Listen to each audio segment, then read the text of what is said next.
Madame, Monsieur, bonsoir. Un concert néo-nazi a rassemblé 700 skinheads venus de toute l'Allemagne. Cela s'est passé samedi soir dans la salle communale de Schleital, près de Wissembourg. Plusieurs groupes se sont succédés, dont les textes sont interdits outre-Rhin. La salle a été louée soi-disant pour un anniversaire. Ce n'est pas la première fois que cela se produit dans notre région. Stéphanie Malorand, Antje Stahlschmidt. C'est dans cette salle polyvalente que se sont rassemblés samedi soir près de 700 personnes, pour la plupart des Allemands, au look très identifié.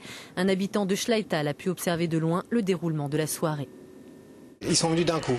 C'était comme une ruée. D'un coup, ils étaient là, tout le monde était là. Ils sont sortis, c'était le boom vers la salle des fêtes.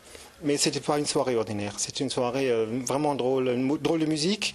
Ils avaient les crânes rasés. C'était en ranger. C'était pas ordinaire. Je sais que Monsieur le maire avait dû intervenir, qu'il y avait la police qui a intervenu aussi. Le maire n'a pas souhaité s'exprimer sur cette affaire, mais il nous a confirmé que la salle avait été louée pour un anniversaire. Au lieu de cela, des groupes de musique néo-nazie se sont produits jusqu'à 3 h du matin, des groupes dont les textes sont interdits en Allemagne. Parmi eux, Stahlgewitter, où le public n'hésite pas à faire le salut hitlérien. On aperçoit même derrière la scène l'aigle du Troisième Reich. Ces images ont été filmées en 2007 en Italie. Ce type de soirée est dénoncé par un groupement antifasciste de Saarbrück. Certains membres se sont d'ailleurs rendus samedi soir à Schleital. Leur objectif, mettre en alerte l'opinion publique de la trop grande facilité pour les groupes néo-nazis de se produire en Alsace. D'un côté, beaucoup de chansons ne sont pas sur la liste noire chez vous ou dans d'autres pays limitrophes.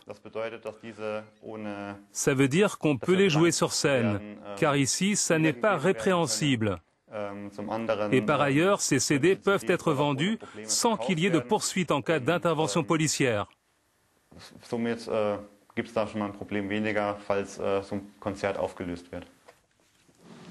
À Wangen, un dispositif de 60 gendarmes a été dépêché samedi à Schleital.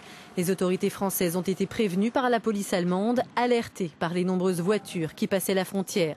Personne n'a été interpellé, aucun signe néo-nazi distinctif n'ayant été relevé sur les personnes présentes. Un réveillon de la Saint-Sylvestre sous haute surveillance. Selon la ministre de l'Intérieur Michèle Alliot-Marie, 35 000 policiers et gendarmes seront déployés ce soir et cette nuit dans toute la France, soit 7 000 de plus que l'an dernier, ainsi que 50 000